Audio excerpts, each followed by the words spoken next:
Hola hermanos, bienvenidos a este programa del canal de YouTube de Un Remanente Volverá. Me presento, soy el hermano Jonathan Rubina, pertenezco en el país de Chile como miembro de la Iglesia de Jesucristo de los Santos de los Últimos Días. Este año 2024 que se nos viene es un lindo año para poder aprender acerca del Libro de Mormón, y esta presentación va en beneficio de poder ayudar y ser un aporte para aquellos que necesiten un pequeño empujoncito para escudriñar el Libro de Mormón, que es importante que lo hagamos, nos cuesta mucho a veces, pero vamos con muy buen ánimo. Así que vamos a seguir un poco la admonición del Señor y de las cosas que debemos hacer durante este año. Una pequeña declaración que me encantaría realizar es la siguiente. Estas presentaciones nacen de mi búsqueda personal de entender los planes de Dios para sus hijos, para el beneficio de mi familia, e insto a seguir la admonición de Santiago 1, 5 y 6. En resumen dice: aquel que tenga falta de sabiduría, pídala a Dios, pero pida con fe, no dudando nada.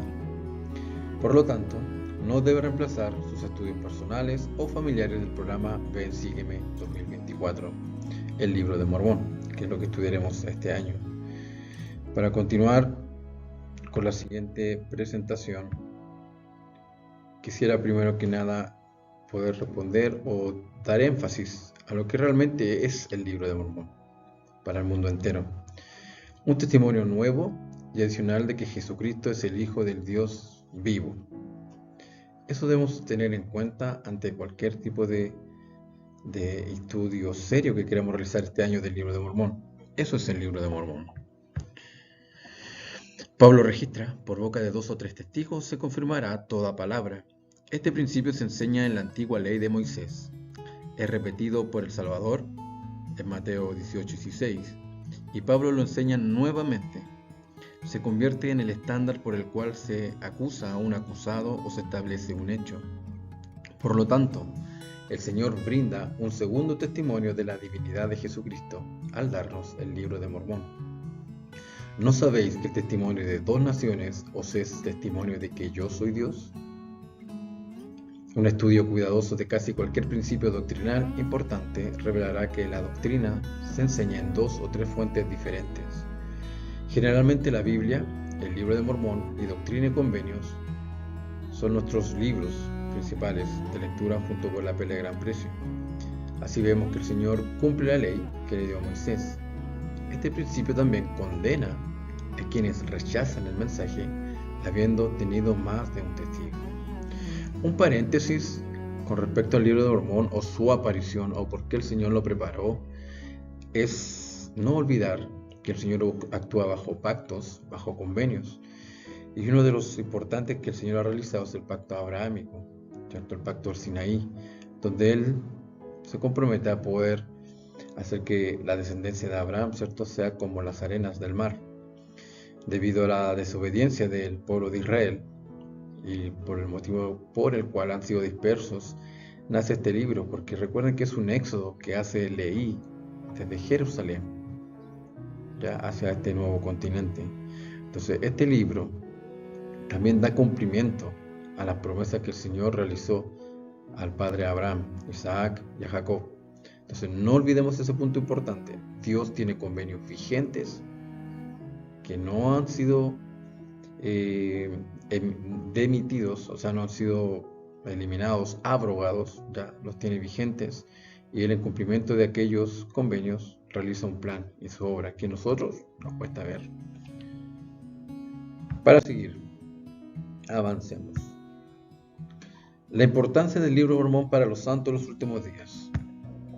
Para ello hay una cita del Bruce R. McConkie que dice lo siguiente: la expresión del profeta de que el Libro de Mormón es la piedra angular de nuestra religión significa precisamente lo que dice. La piedra angular es la piedra central en la parte superior del arco.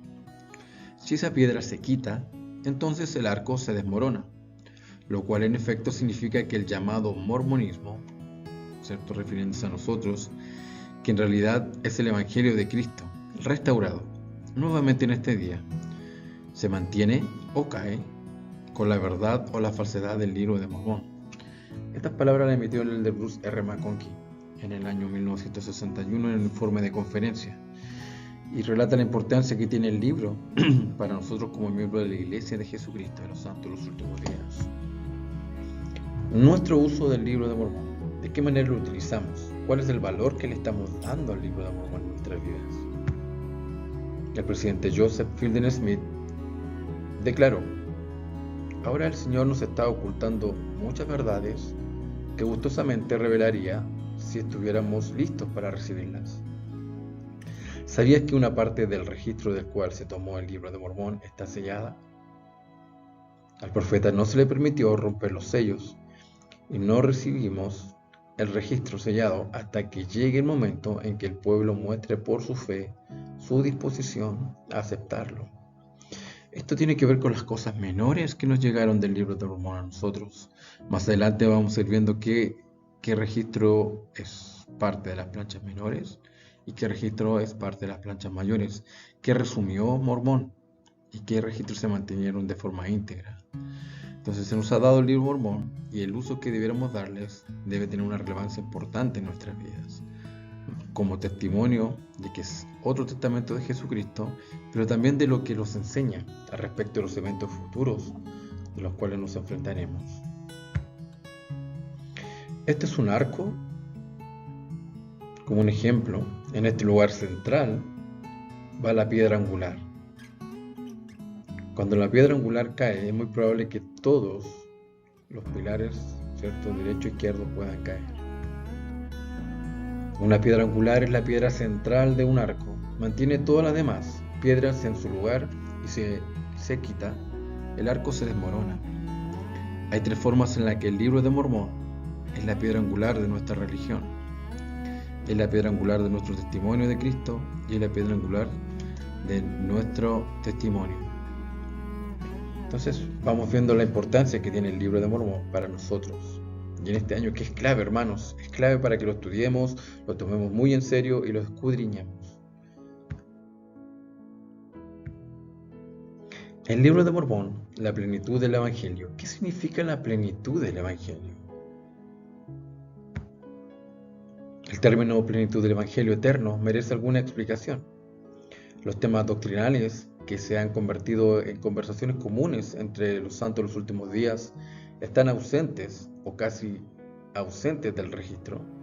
Consideremos los siguientes temas que hablamos en el día a día entre los miembros o que recibimos de los profetas modernos, por ejemplo, la vida premortal, el concilio en el cielo, la guerra en el cielo, donde la tercera parte de las huestes del cielo, ¿cierto?, que fueron arrojadas, los 3 grados de gloria, bautismo por los muertos y ordenanzas vicarias, el matrimonio celestial y la palabra de sabiduría. Todos esos términos básicamente están ausentes en el libro de Mormón, pero declaramos que es la plenitud del Evangelio eterno. ¿Y por qué lo hacemos? ¿Qué sería la plenitud del Evangelio eterno que está en el libro de Mormón? Si bien estas doctrinas, las que acabamos de mencionar, son esenciales para nosotros, podemos concluir que no son esenciales para la frase plenitud del Evangelio eterno. La plenitud del Evangelio eterno contiene todos los principios, doctrinas y mandamientos necesarios para obtener la paz en esta vida y la salvación eterna en el mundo venidero. Debemos recordarnos que el Evangelio es simple, las doctrinas del Evangelio son simples, la plenitud del Evangelio eterno es simple. Ninguna otra escritura enseña acerca del poder de la expresión de Jesucristo de manera tan compleja y completa y clara como lo hace el libro de Mormón. Esta es la esencia de las buenas nuevas del Evangelio. El mensaje se describe mejor en las palabras del Salvador. Él definió su propia doctrina y dijo lo siguiente: y esta es mi doctrina, y es la doctrina que el Padre me ha dado. Doy testimonio de que el Padre manda a todos los hombres en todo lugar que se arrepientan y crean en mí. Y todo aquel que cree en mí, yo, en mí, y es bautizado, será salvo. Y ellos son los que heredarán el reino de Dios. Cuando habla de plenitud del Evangelio, el libro de Mormón, podemos decir cómo es el proceso de estar en un estado caído, sin convenios ante Dios, y cómo es al vivir el proceso de la fe en el Señor Jesucristo para arrepentimiento, el bautismo por inmersión, la remisión de nuestros pecados por ese bautismo, recibir el don del Espíritu Santo, cómo ese proceso de obediencia a las leyes y los mandamientos nos convierten en personas calificables para lograr la vida eterna. Esa es la plenitud del Evangelio. Luego tenemos convenios que realizamos que nos ayudan a poder llegar a esa etapa de nuestra vida. Entonces, en ese sentido, el libro de Mormón contiene la plenitud del Evangelio eterno, que también cabe destacar, la plenitud del Evangelio eterno son las cosas claras y sencillas que fueron sacadas de las Escrituras a través de los tiempos, y esos son los convenios y los pactos que Dios realiza. Como dije en el comienzo, Dios actúa solamente por medio de los pactos y convenios, y en ese marco Él nos bendice o dejamos de ser bendecidos. Eso es la plenitud del Evangelio eterno. El más correcto de cualquier libro. Los detractores del libro de Mormón han citado a menudo esta frase, porque señalan cambios en diferentes ediciones del libro de Mormón, puntuación o problemas gramaticales. El contexto de la declaración de José Smith a este respecto es que un hombre puede acercarse más a Dios cumpliendo sus preceptos que cualquier otro libro. Por lo tanto, ¿es doctrinalmente el libro más correcto sobre la tierra? Claramente sí. El espíritu de revelación que emana de sus páginas declara a todos que Jesús es el Cristo y que la salvación viene por su nombre. Cuando José Smith dijo que el libro de Mormón era el más correcto de todos los libros sobre la tierra, parece evidente que no está hablando de gramática, no está hablando de puntuación u ortografía. Se refería a la claridad y profundidad de la doctrina, a la misión y mensaje del libro, el espíritu de inspiración que fomenta, al deseo divino que despierta en el alma de realizar el poderoso cambio y el amor permanente del Señor que trae a nuestros corazones. No hay herramienta más poderosa de conversión de tener un potente cambio de corazón que este libro, el libro de Mormón.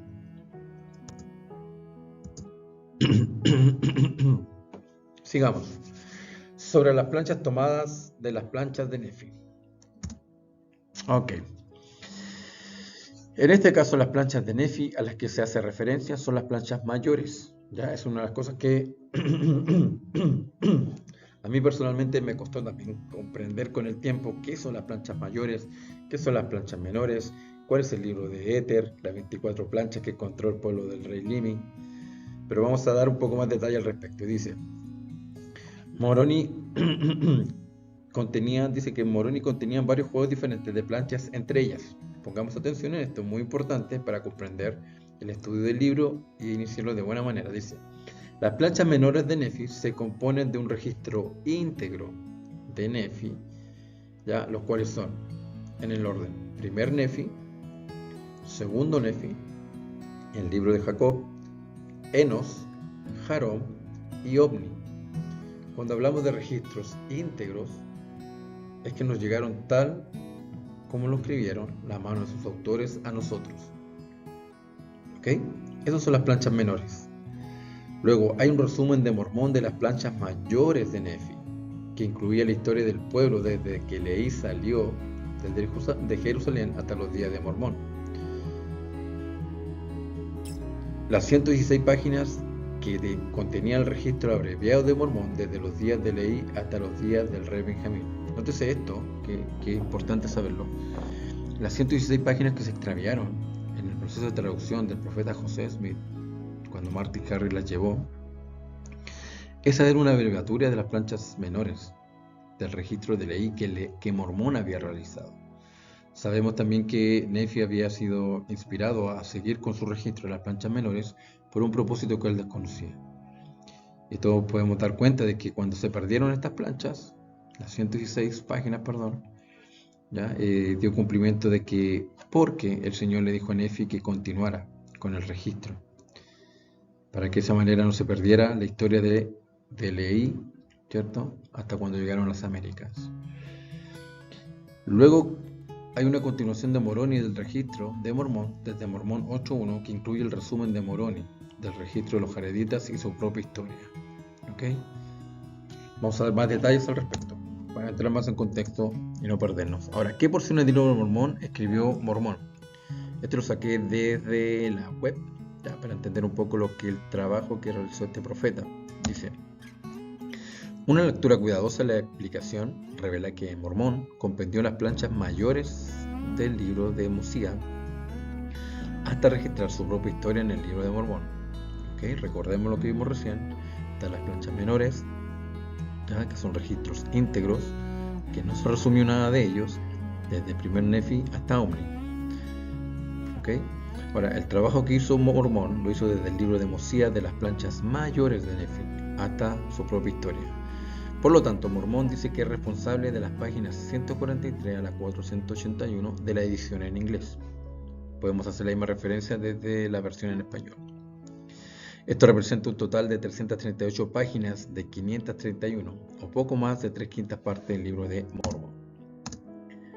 ¿Qué partes fueron resumidas y cuáles no? Seguimos con este tema. Pienso que es importantísimo que lo comprendamos. Los libros: primer Nefi, segundo Nefi, Jacob, Enos, Jarón, Omni. Estos 6 libros representan registros íntegros hechos en las planchas menores de Nefi por los profetas cuyos nombres se enumeran. ¿Okay? Luego tenemos una intersección en el medio terminando estos libros que se llaman Palabras de Mormón. Este libro, Palabras de Mormón, el inserto de Mormón, que significa la transición entre las planchas menores íntegras, no olviden eso, íntegras, y su compendio o resumen de las planchas mayores de Nefi. Para que vamos comprendiendo, es importante. Vamos, dice qué partes fueron resumidas y cuáles no. Volvemos a lo mismo. Los libros de Mosiah, Alma, Elaman, tercer Nefi, cuarto Nefi, Mormón, capítulos 1 al 7, dice que estos 6 libros representan el compendio o el resumen que hizo Mormón de las planchas mayores de Nefi y su propio registro íntegro.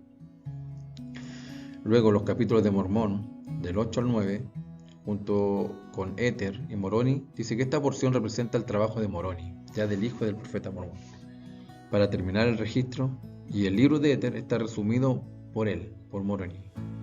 ¿Ya? Moroni era hijo de Mormón y él le tocó resumir las planchas de Éter. ¿Ok? Vamos comprendiendo un poquito la idea. El libro de Mormón, el libro más correcto, ya es un testimonio de Jesucristo para nosotros, es otro testigo, contiene la plenitud del Evangelio, desde el punto de vista que ya lo hemos visto, de cómo el Señor opera a través de los convenios y cómo alguien sin convenios de ningún tipo puede llegar a obtener la vida eterna y estar en su presencia. Y estamos repasando qué libro nos llegó íntegro y qué libro no. Sigamos avanzando. Esta parte me encanta de poder entender el libro de Mormón, y en su portada, si lo pueden buscar ustedes propiamente en el libro de Mormón que tengan a la mano, van a encontrar esto que dice: el libro de Mormón, un relato escrito por las manos de Mormón sobre planchas tomado de las planchas de Nefi. Recuerden que estamos viendo la clase del Sígueme, la semana del 1 al 7 de enero, ya que son las páginas de introducción del libro de Mormón. En ellas dice lo siguiente: por lo tanto, es un compendio de los anales del pueblo de Nefi, así como de los lamanitas. Y en este punto me quiero detener, hermanos, y entendamos esto. Dice, escrito a los lamanitas. ¿Pero a qué lamanitas? Si ellos no recibieron la plenitud del libro de Mormón en su época. Dice quienes son un resto o remanente de la casa de Israel. Está escrito para los descendientes de Leí que han llegado hasta estos tiempos, el libro de Mormón. Ellos son los principales, junto con los judíos y a los gentiles. Escrito por vía de mandamiento, por el espíritu de profecía y de revelación. Escrito y sellado y escondido para los fines del Señor, con objeto de que no fuese destruido, ha de aparecer por el don y el poder de Dios para que sea interpretado, sellado por la mano de Moroni, hijo de Mormón, y escondido para los propósitos del Señor, a fin de que apareciese en el debido tiempo por medio de los gentiles, a interpretarse por el don de Dios. Ok, hermanos, entonces es un libro que tiene un público específico. Es para los descendientes de ley para los judíos que son de la casa de Israel y los gentiles. ¿Quiénes son los gentiles? A los que se refiere el libro de Mormón.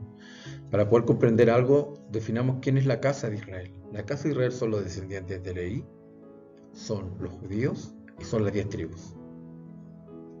Ellos son los descendientes de la casa de Israel. Ellos son la casa de Israel. ¿Quiénes son los gentiles? En la dedicación del templo de Kirtland, en la sección 109 de Doctrina y Convenios, el profeta José Smith dijo lo siguiente en el versículo 60, mientras estaba en la oración dedicatoria. Ahora, oh Señor, hemos pronunciado ante ti estas palabras tocante a las revelaciones y los mandamientos que nos has dado a nosotros, los que hemos sido identificados con los gentiles. Los santos últimos días hemos sido identificados en el libro de Mormón con los gentiles, y que a través de nosotros, en el debido tiempo, debíamos llevar estas cosas a los descendientes de Leví, a las 10 tribus y a los judíos. Esa es la misión del santo de los últimos días, estar a la altura para poder ser un recogedor, ¿cierto? Y el recogimiento de Israel en forma literal. Sobre nosotros ha caído una primogenitura especial de la casa de Israel, que es la de Efraín. Entonces recordemos que hemos sido asimilados como gentiles entre las naciones y se nos ha entregado esa primogenitura, cuya misión es ir en busca de la casa de Israel. Entonces, escrito para los lamanitas como prioridad, ¿cierto? Los judíos y los gentiles para nosotros, y por nuestra mano debe ir a ellos, a la casa de Israel nuevamente. Su propósito,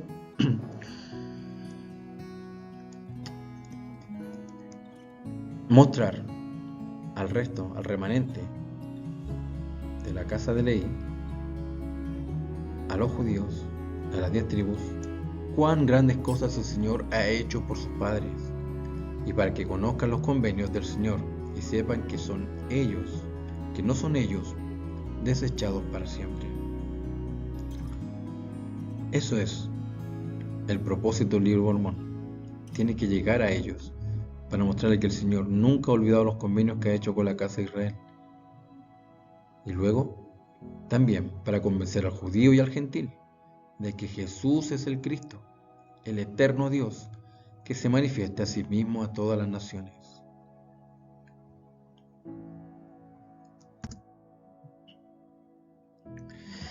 Para terminar esta clase, vamos a tratar de identificar cuáles fueron los pueblos que llegaron acá a las Américas. El primer pueblo que llegó acá a las Américas, enviado por el Señor, son los jareditas, cuya historia la encontramos en el libro de Mormón, en el libro de Éter, que fue un resumen que realizó Moroni, hijo de Mormón. Dice lo siguiente sobre los jareditas. Jareditas de Mesopotamia. Este primer grupo partió del viejo mundo en la época de la construcción de la Torre de Babel, cerca del año 2000 a.C. Se destruyeron en una guerra civil, pocos siglos antes de Cristo. Sus archivos y últimos sobrevivientes fueron encontrados por otro pueblo, los mulequitas, ¿cierto? Y lo encontramos en el libro de Éter. Ellos fueron los primeros habitantes que llegaron aquí 2000 años antes de Cristo. Provenían de lo que en la Biblia conocemos cuando se estaba construyendo la Torre de Babel. De ahí venían. El Señor sacó al hermano de Jared desde allí antes de confundir las lenguas y lo trajo acá al continente. Y vieron una época de prosperidad, de ser guiados por el Señor, y un ciclo continuo cuando no obedecemos los términos del pacto y somos maldecidos por aquello. Hay dos grupos que salieron en forma contemporánea, una vez destruido este grupo a través de guerras civiles y un montón de temas de orgullo, combinaciones secretas, endurecimiento de corazón, ceguera mental, que es un ciclo de los pueblos del Señor que están bajo convenio. Recordemos que los santos últimos días estamos bajo el convenio. Somos el pueblo con el convenio en el mundo, no hay otro. Pero luego de un tiempo el Señor, 600 años antes de Cristo, sacó a dos grupos de personas desde Jerusalén hacia las Américas. El grupo principal y con el cual hay más registros en el libro de Mormón son el grupo de Leví. Dice que este grupo partió, como dije recién, desde Jerusalén 600 años antes de Cristo, cuando el profeta Leí fue advertido por el Señor que Jerusalén iba a ser destruida. Leí con su familia viajaron al hemisferio occidental, aquí a las Américas. Aquí sus hijos se dividieron en dos pueblos antagónicos, para que entendamos también la dinámica del libro. Están los nefitas, que normalmente se le conoce como un pueblo civilizado que construyó grandes ciudades, ¿ok? Fue el pueblo que fue el encargado de llevar las planchas, los registros, y la mayoría de los profetas venían por esta línea. Pero fue destruido cerca del año 421 después de Cristo.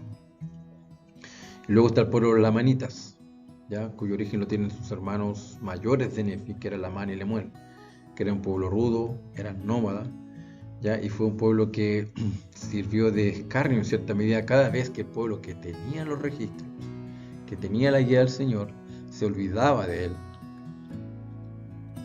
Pero ellos le caían cada vez que eran desobedientes. Entonces ahí tenemos un patrón también. Cuando eso ocurre, hay una fuerza externa que el Señor ocupa de una u otra manera para poder limpiar su casa o sacar a los malvados. Y el otro pueblo que vino en forma paralela a Leí, no tan principal, son los mulequitas, cuyo origen lo tiene en Mulek, que era hijo del rey Sedequías de Judá en el tiempo que Jerusalén fue llevada al cautiverio. Él se fugó de Jerusalén cerca de 600 años antes de Cristo y viajó a las Américas, también llegó aquí. Pero después de algunos siglos estos mulequitas fueron encontrados por los nefitas y al final se terminaron asimilando entre ellos, convirtiéndose básicamente como en unos nefitas más. De hecho, en el libro de Ovni dice lo siguiente: y en la época en que Mosía los descubrió a los mulequitas, habían llegado a ser numerosos en extremo. No obstante, habían tenido muchas guerras y graves contiendas, y de cuando en cuando habían caído por la espada, y su idioma se había corrompido. Y no habían llevado anales consigo, no habían llevado registros, y negaban la existencia de su creador, y ni Mosía, que venía del pueblo de los nefitas, ni su pueblo podían entenderlos. Estos son los tres cuerpos principales o grupos principales que vamos a ver en el libro de Mormón durante este año. Dentro de la introducción del libro de Mormón también tenemos el estudio de los testimonios de los 3 testigos, de los 8 testigos, que les invitamos a que los puedan repasar y poder ver y analizar. Esta es la presentación como primera semana. También sígueme de las páginas introductorias, cositas que no debemos pasar, que normalmente a veces dejamos pasar y que no las vemos en contexto para poder empezar la lectura del libro de Mormón y el análisis, la investigación, escudriñarlo de tal manera que podamos entender los convenios que hay allí y los pactos. El libro de Mormón es un libro maravilloso porque contiene patrones cíclicos, donde la historia se repite una y otra vez, donde el pueblo es llamado al arrepentimiento, donde son bendecidos, cumplen las leyes del pacto, los términos, los mandamientos, los cumplen. Luego se convierten en pueblos que han progresado a tal nivel que empiezan a adorar las cosas materiales, a vestirse ostentosamente, mirar en menos al pobre, descuidar al enfermo, al afligido. Hay combinaciones secretas, se empieza a endurecer el corazón del pueblo y tienen que ser humillados nuevamente. ¿Por qué? ¿Por catástrofes o por una invasión de una potencia extranjera o de otro ejército? Eso es cíclico, hermanos, y el patrón del libro de Mormón, en el libro de Mormón, está llenísimo de esos patrones. Patrones de éxodo, de guerras, de combinaciones secretas, como dije, endurecimiento de corazón. Patrones de la predicación de los últimos tiempos. ¿Cómo se recogerá al Israel disperso? Un ejemplo de ellos son los hijos de Mosía, que eran incrédulos. Se convirtieron, pero fueron con poder y gran gloria a los reyes y a los gobernantes. Ese es un patrón que viviremos si calificamos para poder ir a buscar a la casa de Israel. Hermanos, hermanas, muchísimas gracias por su tiempo. Esto es un proyecto personal de motivación de ayudar a las demás personas. Simplemente les invito a que puedan escudriñar las escrituras. No olviden nunca lo que hizo el profeta José Smith al leer Santiago 1:5, al tener esa falta de sabiduría e ir personalmente a pedir a Dios. Escudriñen las escrituras, vayan ahí. ¿Quieren más fe? Vayan a estudiar, el elder McConkie lo enseñó. Para obtener una mayor fe hay que ir a estudiar las Escrituras, entiendan cómo el Señor opera dentro de los pactos y cuál es nuestra misión como santos en los últimos días, para los tiempos que quedan. Debemos entregar nuestro corazón al Señor, y esta clase la compartimos y le invitamos a que puedan suscribirse al canal. Un Remanente Volverá. Búsquelo en YouTube con ese nombre, Un Remanente Volverá. Búsquelo también en Facebook, también con el mismo nombre. Pronto estaremos subiendo algunas presentaciones para poder comprender el libro de Isaías, algunas con introducción a Isaías 1, 2, 3 y 4, y también el libro de Mormón e Isaías, la relación que tiene. Es importante que atendamos a ese profeta que vio el fin desde el principio. Así que la invitación, que no se pierdan las presentaciones futuras que realizaremos acá en el canal. Bendiciones para todos y nos vemos.